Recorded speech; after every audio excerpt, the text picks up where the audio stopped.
Bonjour les amis, je suis actuellement au Centre Sésame, là où je reçois mes clients pour les séances d'accompagnement par l'hypnose.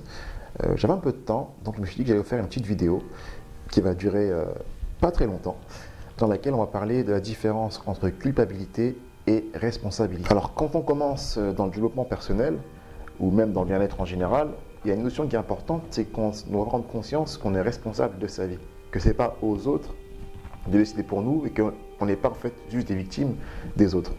On est responsable de la manière dont on va prendre des décisions, dont on va gérer tout ça. Le problème, s'il y en a un, c'est que les personnes qui commencent à prendre conscience qu'ils sont responsables vont confondre cette responsabilité avec de la culpabilité.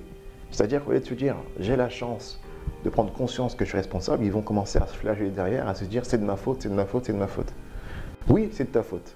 Mais ce n'est pas parce que c'est de ta faute qu'il faut te flageller derrière. Au contraire, c'est de ta faute, mais justement, fais ce que tu as à faire pour te sortir soit d'une situation ou alors pour aller dans une situation qui est plus plaisante, une situation que tu veux aller. Alors quand je commence à être responsable, voilà comment ça se passe. Je prends conscience que mes choix sont importants et auront un impact sur ma vie. Je décide volontairement de prendre ma vie en main.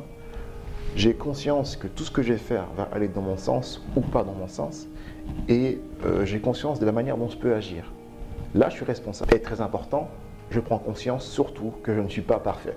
En revanche, quand je me sens coupable, je vais commencer à me plaindre, je vais commencer à m'auto-flageller, je vais commencer à me... Pire encore, je vais prendre sur moi des choses que mon entourage vit.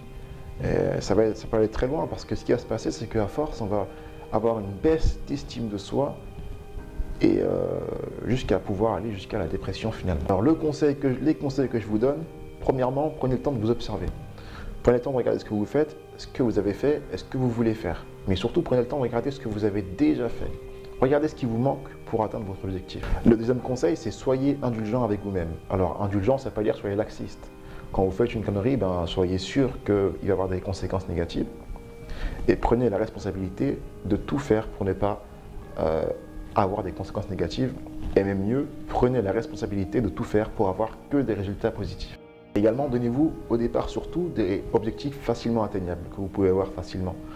Ça monte progressivement. Vous n'allez pas tout de suite vouloir être maître du monde par exemple. Il y a une phrase qui est dite de Milton Erickson, je crois. C'est la meilleure façon de manger un éléphant, c'est de le couper en petits morceaux. Donc surtout, segmentez votre objectif en petits objectifs, en petits buts que vous pourrez atteindre facilement. Ce qui aura pour objectif, pour effet, de monter votre niveau de motivation et de surtout monter votre niveau de bien-être en les atteignant.